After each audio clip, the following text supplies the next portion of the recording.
একযোগে যারা উপস্থিত রয়েছেন, মমতা বন্দ্যোপাধ্যায়ের মামাটি মানুষের মন্ত্রিসভার সদস্য, লোকসভার সাংসদ, বিধায়ক, অল জেলা পরিষদ মেম্বার, পঞ্চায়েত সমিতি মেম্বার, গ্রাম সভা মেম্বার, তৃণমূলের সর্বস্তরের নির্বাচিত জনপ্রতিনিধি, দলীয় পদাধিকারী, আমি সকলকে একযোগে আমার শ্রদ্ধা জানাই, কৃতজ্ঞতা জানাই, প্রণাম জানাই।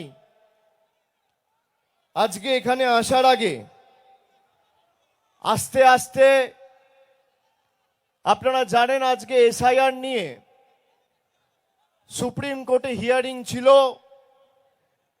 এবং দলীয়ভাবে তৃণমূল কংগ্রেস সেই মামলা ফাইল করেছে। বাংলার মানুষকে যেভাবে অত্যাচারিত করা হচ্ছিল এসআইআর এর নাম করে, প্রায় 2 মাস 2.5 মাস ধরে গরিব মানুষ, বয়স্ক মানুষ সবকিছু ঠিক থাকার পরেও তাদের নাম যাতে ভোটার তালিকায় না থাকে, গায়ের জোরে বিজেপির সহকারী সংস্থা নির্বাচন কমিশন চেষ্টা করেছিল তাদের নাম বাদ দেওয়ার। গত 31শে ডিসেম্বর, আজ থেকে ঠিক 20 দিন আগে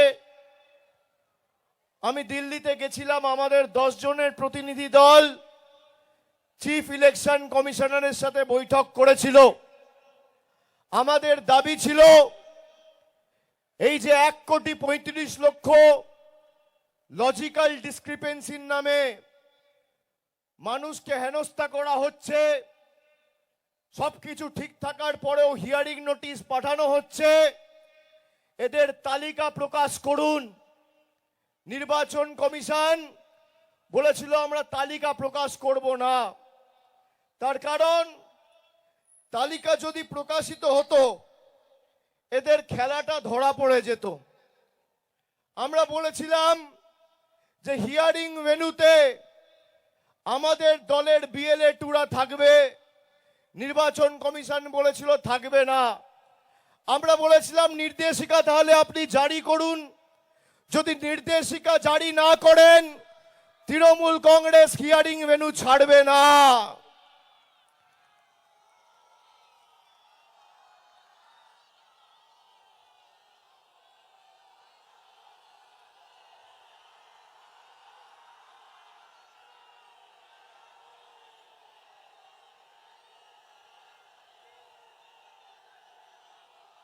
আমি অত্যন্ত খুশি এবং আনন্দিত। এমনিতেই উত্তর 24 পরগনার মাটি আমার জন্য খুব লাকি।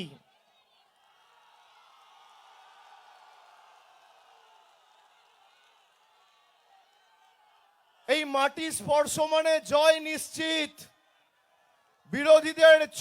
বিরোধীদের চক্রান্তের বেড়াজাল ভেঙে চূর্ণ বিচূর্ণ করেছে এই জেলার মাটি বরাবর। আজকে আস্তে আস্তে খবর পেলাম দেশের সর্বোচ্চ আদালত সুপ্রিম কোর্ট তৃণমূলের দাবিকে মান্যতা দিয়ে বলেছে লজিক্যাল ডিসক্রিপেন্সি লিস্ট রিলিজ করতে হবে। শুধু তাই নয়, ওরাল আর্গুমেন্ট চলাকালীন আমি যতটুকু শুনেছি বিচারপতিরাও বলেছেন বিএলএ-2রা হিয়ারিং এ থাকবে। এর সাথে যারা হিয়ারিং এ যাচ্ছে তাদেরকে রসিদ দিতে হবে, অ্যাকনলেজমেন্ট দিতে হবে। বিজেপির এসআইআর এর খেলা শেষ। আজকে আস্তে আস্তে যে খবর পেলাম 1 কোটি মানুষকে বেছে বেছে যারা ভোটার তালিকা থেকে বাদ দেব বলেছিল, এই জয় মামাটি মানুষের, এই জয় খেটে খাওয়া মানুষের, এই জয় বাংলার। যারা বাংলার মানুষকে খালি ভাতে মেরে চুপ করে বসে থাকেনি, আমাদের মৌলিক অধিকার ভোটাধিকার কেড়ে নিতে চেয়েছে, তাদের দু গালে দুটো কষিয়ে থাপ্পড় মেরেছে দেশের সর্বোচ্চ আদালত। তাহলে কার ক্ষমতা বেশি, মোদিজি 10 কোটি মানুষ না বিজেপির জমিদার, বহিরাগত জল্লাদ না খেটে খাওয়া মানুষ? আজকে কোর্টে হারালাম, এপ্রিলে ভোটে হারাবো। তৈরি থাকো। বাংলার মাটি। আমাদের ভিডিও ভালো লাগলে লাইক ও শেয়ার করুন, কমেন্ট সেকশনে গিয়ে জানান আপনাদের মতামত। আরও ভিডিও পেতে চ্যানেলকে সাবস্ক্রাইব করুন। প্রতি মুহূর্তে খবরের আপডেট পেতে প্রেস করুন বেল আইকন।